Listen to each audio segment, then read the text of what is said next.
Assalamualaikum warahmatullahi wabarakatuh. Om Swastiastu, salam sejahtera untuk kita semua. Salam namo buddhaya, salam kebajikan. Perkenalkan, nama saya Sofia Salsabila dan pada kesempatan kali ini saya akan membahas mengenai Business Psychology Framework. Berikut adalah nama dengan NPM saya. Lalu untuk framework ini kita mulai dari Strategic Direction Capital yang berisi 4 elemen penting, yaitu yang pertama Philosophic and Value. Ini itu landasan filosofis, nilai, dan asumsi dasar tentang manusia serta tujuan membangun bisnis. Contoh, nilai Don't Be Evil milik Google di awal berdirinya sebagai filosofi untuk memastikan teknologi digunakan secara etis. Lalu yang kedua ada Vision and Mission. Alasan perusahaan ada dan tujuan pada masa depannya. Contohnya seperti visi Tokopedia adalah untuk membangun ekosistem di mana siapapun bisa memulai dan menemukan apa saja. Lalu ada business objective dan target, tujuan jangka pendek dan menengah yang spesifik. Contohnya seperti target Shopee untuk memperluas pangsa pasar di Asia Tenggara melalui promo gratis ongkir. Yang keempat ada strategic intent, yaitu strategi besar atau arah jangka panjang. Contohnya seperti Tesla memiliki intent strategis untuk mempercepat transisi dunia menuju energi terbarukan. Lalu keempat hal ini bisa terus berubah lewat proses seperti reinventing values atau redefinition vision atau revising objective sesuai dengan dinamika zaman.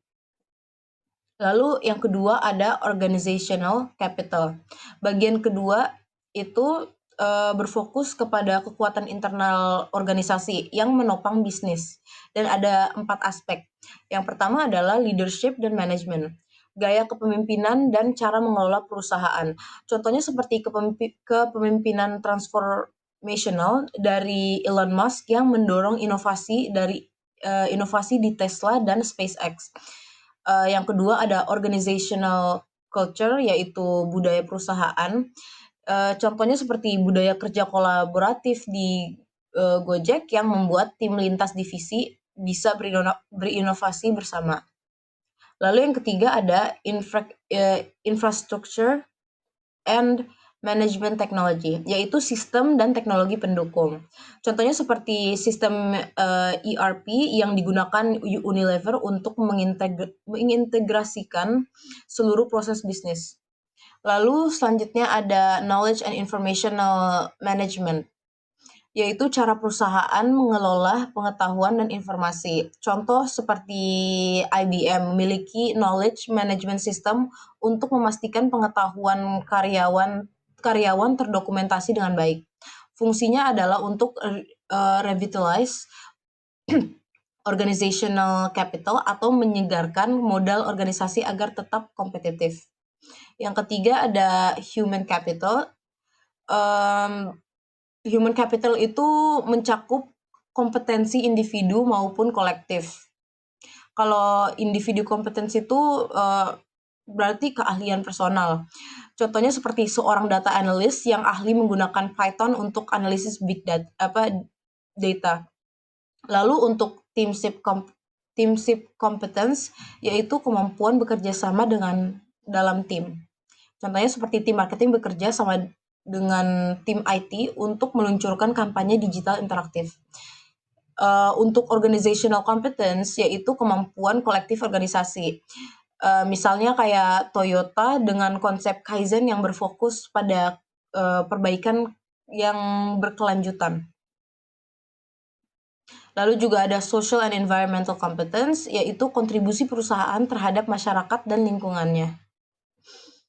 Contohnya seperti program CSR dan non-aqua yang menjaga kelestarian sumber air dan mendukung pendidikan masyarakat. Jadi human capital ini bersifat recurring competencies, artinya harus terus diperbarui dan dilatih.